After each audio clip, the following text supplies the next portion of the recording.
Əhzab surəsinin 6-cı ayəsində Ən-Nəbiyyü ovla bil-mu'mininə min ənfusihim ayəsi var. Peyğəmbər möminlərə özlərindən də yaxındır. Onlar Quran əhli idi.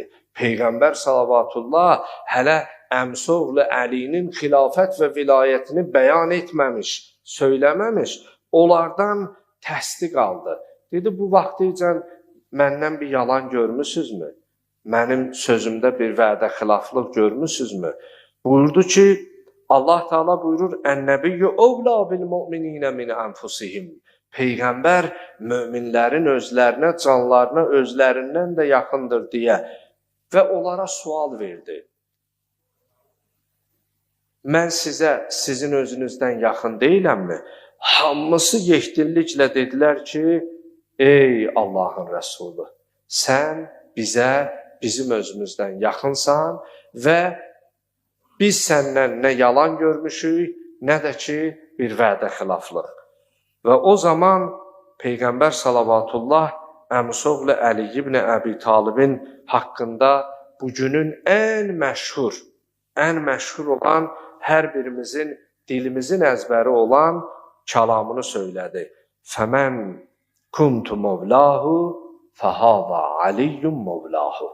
Orada bir ədəbi cəhətdən bir yanaşma var. Peyğəmbər salavatullah buyurur ki, mən kimin mövlasıyamsa, özünü qeyd etmədən birbaşa İmam Əlini demədi, o qəbul etməyənlər elə Peyğəmbərin də vilayətində şək şübhə sual altına düşür. Peyğəmbər salavatullah buyurur ki, mən kimin mövlasıyamsa, bu əmim oğlu Əli də onun mövlasıdır. Yəni, əgər bunun vilayətini qəbul etməsə ilə mənim də vilayətimi qəbul etməz. Bu anlamdadır. Və orada bir dua etdi. Allahümmə vali mən valah.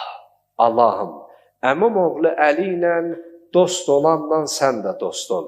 Allah bizi Əli ibn Əbi Talib ağamızın o ləyaqətli dostlarından qərar versin. Allahümmə vali mən valah. Ay mənim Allahım, hər kim əmim oğlu Əli ilə dost olsa, sən də ondan dost ol. Və adi mən adah, kim onunla düşmənçilik eləsə, sən də ona düşmən ol. Və əhibbə mən əhəbbəh, kim ona məhəbbət bəsləsə, onu sevsə, sən də onu sev. Və əbğid mən qazabəh, mən əbğabəh.